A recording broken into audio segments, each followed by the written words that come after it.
পার্বত্য চট্টগ্রামের নারী নেত্রী উইমেন্স ফেডারেশনের তৎকালীন কেন্দ্রীয় সাংগঠনিক সম্পাদিকা কল্পনা চাকমাকে নিজ বাড়ি থেকে রাতের আধারে তুলে নিয়ে অপহরণ করা হয়।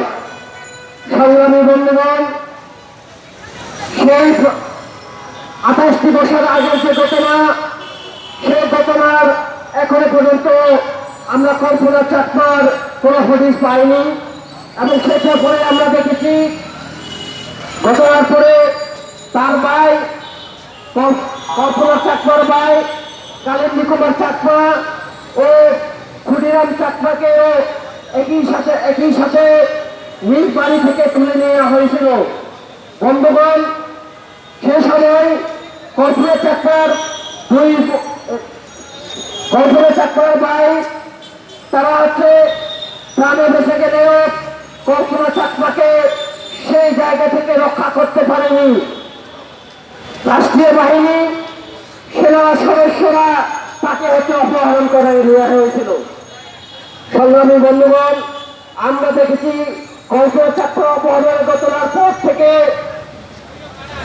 সে সময় তার বড় ভাই কালিন্দী কুমার চাকমা বাদী হয়ে বাঘাইছড়ি থানায় একটা মামলা করা হয়।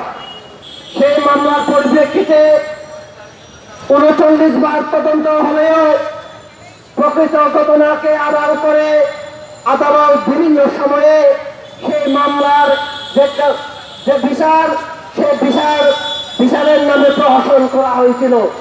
তার বিরুদ্ধে আমরা দেখেছি সে 39 বার তদন্ত কমিটি তারা প্রকৃত ঘটনা তুলে না ধরে তারা যে প্রকৃত ঘটনাকে আড়াল করেছিল এবং সেই ঘটনার পর আমরা দেখেছি সেই ঘটনাকে দাওয়াচাপা করবার জন্য এই রাষ্ট্রের সেনাবাহিনী এবং বিভিন্ন মানবাধিকার তথাকথিত মানবাধিকার সংগঠন সেখানে সফর করে নানানভাবে তাল বাহানা চালিয়েছিল।